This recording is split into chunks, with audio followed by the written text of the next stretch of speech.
कोशिंबळे धबधब्याच्या डोहात बुडून स्थानिकाचा मृत्यू।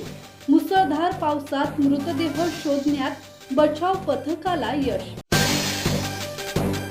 सुधागड तालुक्यातील कोशिंबळे नागशेत हद्दीतील धबधब्याच्या डोहात बुडून मिलिंद दिघे यांचा मृत्यू झाला। सोमवारी सायंकाळी घडलेल्या या घटनेनंतर रात्री 10:30च्या सुमारास त्यांचा मृतदेह धबधब्यापासून पुढील प्रवाहात आढळून आला। मुसळधार पावसात मृतदेह शोधण्यात बचाव पथकाला यश आले। मिलिंद दिघे मित्रांसोबत धबधब्यावर फिरण्यासाठी आणि पाण्यात भिजण्यासाठी गेले होते। पाण्याच्या खोलीचा अंदाज न आल्याने ते खोल डोहात बुडाले। घटनेची माहिती मिळताच स्थानिक आपदा मित्र आणि शेलार मामा रेस्क्यू टीम घटनास्थळी दाखल झाली।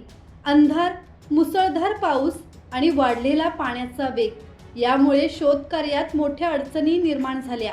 रेस्क्यू पथकाने अथक प्रयत्न सुरू ठेवत धबधब्याच्या पुढील प्रवाहात शोध मोहीम राबवली।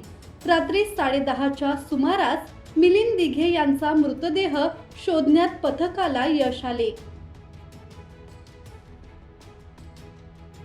धम्मशील सावंत, संवाद मराठी लाईव्ह, पाली।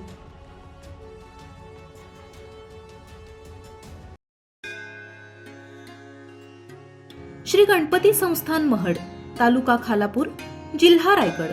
श्री वरद विनायकाच्या भक्तांसाठी भक्त निवासाची सोय, स्वच्छता आणि 24 तास गरम पाणी, सीसीटीव्हीची नजर। आगाऊ नोंदणीसाठी संपर्क करा 02192 26 69 12 72 76 47 38 54।